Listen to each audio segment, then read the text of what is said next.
Okay, just wanted to make a little video here of what I've been up to.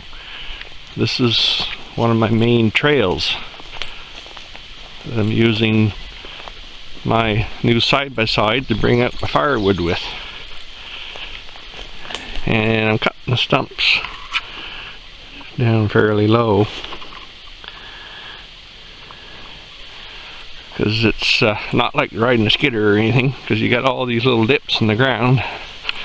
And like right up here, and it's kind of filling in these dips there, so it's not too much of a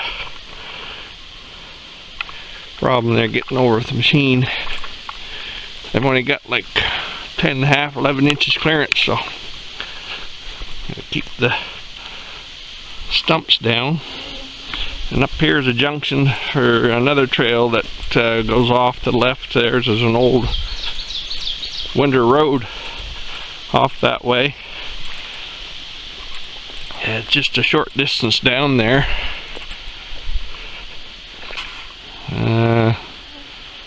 You see kind of probably some ribbon down there. You zoom in enough. That's kind of right where the trail is, where that end of that butt is. I'll zoom back out.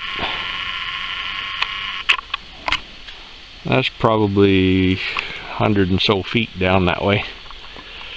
And then I left this trail here in the tree, I mean, in the middle of this junction here, because it's not really in the way for the bike. Plus it eliminates being a big hole there. And really all I did so far is just cut the trail out and buck the firewood up out of it. You see up here still some more to gather up. And here's the stumps. It's really just taking out one planted row here to give me lots of width with the machine. I haven't got a whole lot of brush here, it's just little small diameter stuff that's left top end. That wouldn't be more than 2 inches on the very butt of it. Not making a whole lot of trash. I haven't really thinned out between the trails yet. You can see in there still lots of stems. Definitely needs sunning. This was planted in 1996, I believe. And there's a poplar I didn't cut yet, but it's still in great form, so I'm not in a hurry to cut trees that look pretty decent and not leaning, and no dead tops. Still fairly healthy up there in these popples. A lot of them aren't showcase popples for sure, but they're great for my firewood. So if I can give it another few years of it dying, then I can add her to the firewood pile. And I'm trying to promote these hardwoods. This happens to be some ash right here, and then there's a maple here that the moose haven't bothered too much yet. Trying to leave as much hardwoods as I can for future firewood and so forth. This one here is kind of rough shape because I think the animals have rubbed it and it's kind of healed over. There's no rotten wood on it, but it's not a showcase maple by any chance or any stretch, but it could be something for seeds, because I don't have a whole lot of hardwood on this ground. This was old farm ground that grew up and was cut, and then now I'm in here cutting again. It was clear cut in 1994. So, and here's not really a showcase ash, but it's seed trees. Hopefully these trails will come in more hardwood, and there's bound to be a little bit of fir. There's really not a whole lot of fir in here in this section of the ground, because it's all planted to spruce and it was that old field and never really had a chance for fir to another ash ash. Never had a chance for fir to really take over. I get the odd one coming. There's a nice specimen right here that's coming nice pitch bubbles on him. I'll have a look at the bark. Nice fat pitch bubbles. Young tree. There's a lot of distance between whorls there. There's 12 inches or more between most whorls. And there's going to be another trail up through here I haven't cut out yet. I haven't determined yet whether I have quite enough firewood. I've probably only got another cord on the ground there. So I'll have to probably extend my trail that goes down this way off of this turn here. It goes down in that way. There's ribbons. And then it kind of goes out the road again, and then see if there's a ribbon down here that goes left and down around, kind of meets up that trail down on the end. Oh, there's probably goes down there 300-400 feet. So there's a bit of popple that can be gathered off them trails yet. And over here by that taller spruce there, bigger spruce, that goes right out the road again, out kind of my exit.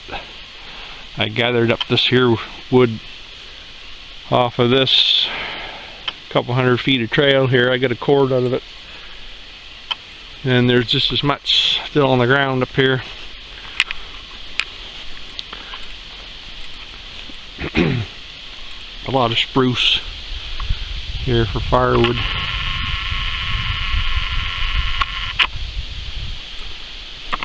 And there's the odd maple here that happens to be in the trail, like this one here. It's not too much that would be big enough to have to split, so that's what I like too.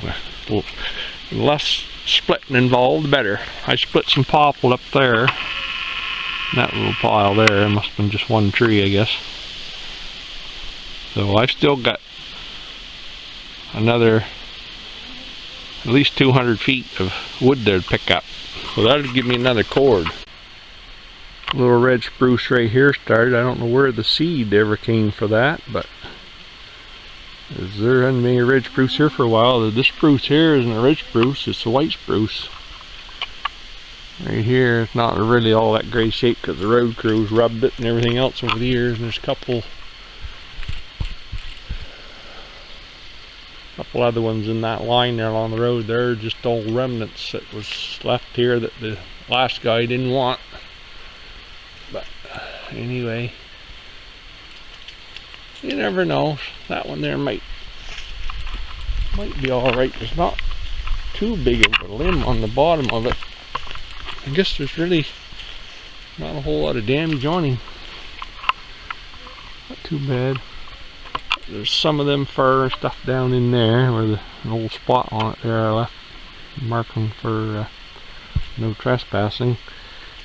Some of them will probably get cut because they're getting old. And fir only live so long, they're not like a spruce. I mean, spruce will live so long, but I mean, fir only lives about 80-90 years in this part of the world. Balsam fir. But yeah, that's the goal. Try to leave as much hardwood as I can in there just to get them coming back again. Well, the trouble is, most of them are between ash and red maple. Kind of like to have some sugar maples. That's another red maple right there, but I'll end up leaving him because there's another one beside him. The moose haven't got at him yet. It's still small yet. They can grow some more. And there's another nice maple right there, nice and straight. And up there.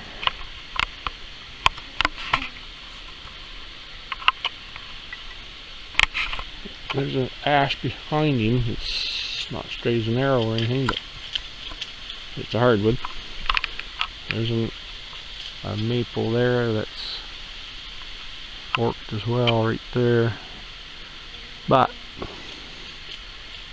he will probably be saved for now, but firewood in the future. Just because it's got that fork in it, would never make a log anyway.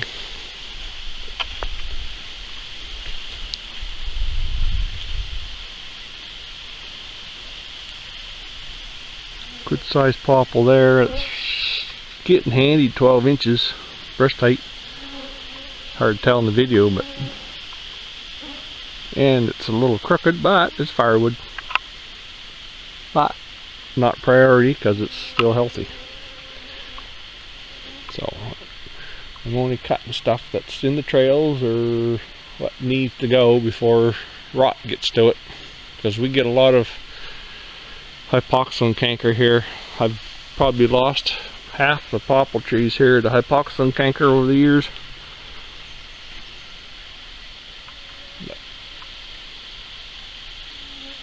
Popple will grow good here if it's not full of disease and don't get it coming too thick. You kind of want them spaced out. And your best popple's after fire, not after clear cut. Because your fire will eliminate all that disease and stuff that might be carried in the roots. Because a lot of these are all siblings of one another or clones. Anyway, it's running about 1,000 trees to the acre the way it's spaced. But now that 20 years or so gone by, I guess it was thinned in 2005, 15 years gone by. You can tell that it needs a good going over again. And there's another popple dying. See the top up there.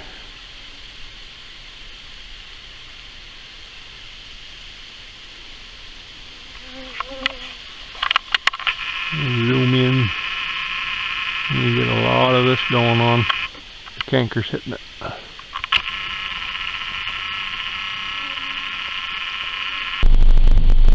A lot of this wood along here and along the road, bank of the road, I had to cut that out of there because it was just going to be leaning out over the road, and I got some pretty good fir out of there. But there's still thick back there. They're going to have to be thinned sometime in the future. I planned on putting a trail in behind there. There's some alders there I gotta trim out of there. But I got quite a bit of wood last year right off of this bank. There's some old stuff fell down in Hurricane Arthur. That's why there's a brush pile there full of old dead rotten stuff. There's a nice birch there left. There's a lot of nice new growth coming back there again. But right up this line, up there for 500 feet anyway, there was a bunch of stuff had to be cut and thinned out, and that little area there I got probably 8 or 9 cord. I didn't have to go anywhere else but right up along there and that little knoll.